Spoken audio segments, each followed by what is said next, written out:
Phoenix Wright, the movie. When I first heard about it, it made me both excited and slightly apprehensive. When I found that it was live action, my excitedness dropped and apprehension grew. This is a game series with heaps of anime niches, melodrama, cheese, and just over-the-top reactions with characters that have crazy multicolored hair that defy gravity. Now with real-life people.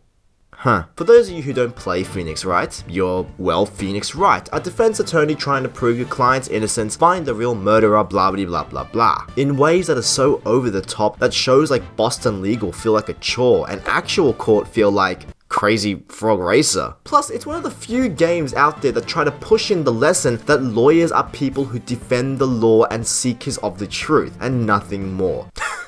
I can't say that with a straight face. So a movie adaptation was made, so I thought I was gonna laugh my way throughout the entire flick, whether it tried to or not. So first things first, the costumes. They tried very hard to replicate most of the main characters of the game. Phoenix, Maya, Mia, Von Karma, they're all fairly accurate as you can get in real life. But then you got some misses. Why is the judge not bald? You had one job there, mate. And then Larry Butts. Oh, what did they do to you, Butts? He became one of my favorite dumbasses to my most disliked dumbass. The forced stupid faces, the hair, the delivery of his lines, the comedy is just lost. Speaking of which, the games had an edge of silliness that lends itself to the art style because, well, it's a court melodrama, but at the same time it could be serious, heart-wrenching, even moving at times. So the movie makes an attempt at both. It has serious scenes and comedic scenes interlaying over each other. I thought the serious scenes would be lost on me because,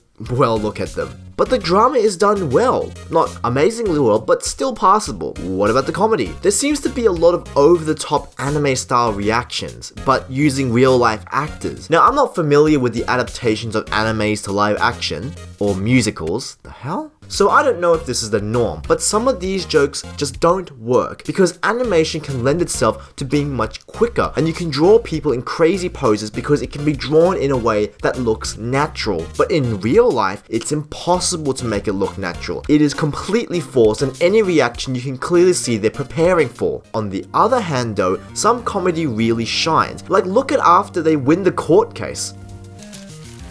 Now that's way funnier because it shows an understanding and hence satirizes the game series. That had me rolling on the floor just from the pure sight of it. I just wish the movie did more of this. Conversely, the mystery itself was fairly rushed, saying that it does pull off some effective, dark, serious, and dramatic scenes. I do love the addition of actually showing a particular character's backstory that was originally only explained through text. It's almost gut-wrenching and is miles ahead of what the game's achieved. If only the movie could do more of this, the serious stuff. If it really concentrated on giving me a well-paced mystery with effective drama with humor sprinkled in, this could have been much better. I think the director had the wrong idea. The game's humor didn't come from the over-the-top reactions.